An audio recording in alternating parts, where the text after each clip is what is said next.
ಆತ್ಮೀಯ ವೀಕ್ಷಕರೇ, ತಮ್ಮೆಲ್ಲರಿಗೂ ಸ್ವಾಗತ ನಮ್ಮ ಯೂಟ್ಯೂಬ್ ಚಾನಲ್ ZB ಅಫಿಷಿಯಲ್ ಫೋರಂನಲ್ಲಿ. ಇಂದಿನ ಈ ಒಂದು ವಿಡಿಯೋದಲ್ಲಿ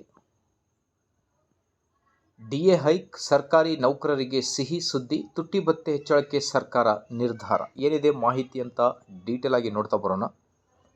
ಅದಕ್ಕಿಂತ ಮುಂಚೆ ವೀಕ್ಷಕರೇ, ನೀವು ಕೊಡುವ ಒಂದೇ ಒಂದು ಲೈಕ್ ನಮಗೆ ಸಪೋರ್ಟ್ ಆಗಿರುತ್ತೆ.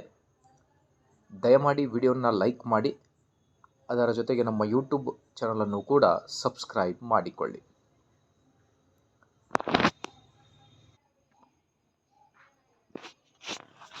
ವೀಕ್ಷಕರೇ, ಕರ್ನಾಟಕದ ಸರ್ಕಾರಿ ನೌಕರರು ತುಟ್ಟಿ ಭತ್ಯೆ DA ಏರಿಕೆ ಮಾಡಲಿದೆ ಎಂದು ಕಾದು ಕುಳಿತಿದ್ದರು.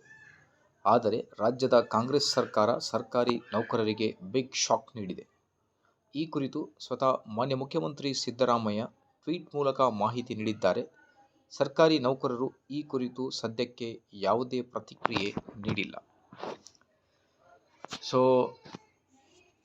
ಮಾನ್ಯ ಕರ್ನಾಟಕ ರಾಜ್ಯ ಸರ್ಕಾರಿ ನೌಕರ ಸಂಘದ ರಾಜ್ಯಾಧ್ಯಕ್ಷರಾದ CS ಷಡಾಕ್ಷರಿ ಅವರು ಮಾನ್ಯ ಮುಖ್ಯಮಂತ್ರಿಗಳಿಗೆ ಪತ್ರವನ್ನು ಬರೆದಿದ್ದಾರೆ.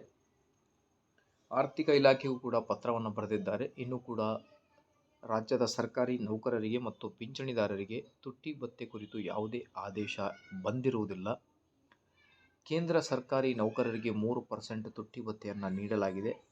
ಹಾಗಾಗಿ ನಮ್ಮ ರಾಜ್ಯ ಸರ್ಕಾರಿ ನೌಕರರಿಗೂ ಕೂಡ 3% ತುಟ್ಟಿ ಭತ್ಯೆ, ಪಿಂಚಣಿದಾರರಿಗೆ 3% ತುಟ್ಟಿ ಪರಿಹಾರವನ್ನು ಆದಷ್ಟು ಬೇಗ ಸರ್ಕಾರ ನೀಡಲಿ. ಇದೇ ಥರ ಮಾಹಿತಿಗೋಸ್ಕರ ಲೈಕ್, ಶೇರ್ ಆ್ಯಂಡ್ ಸಬ್ಸ್ಕ್ರೈಬ್.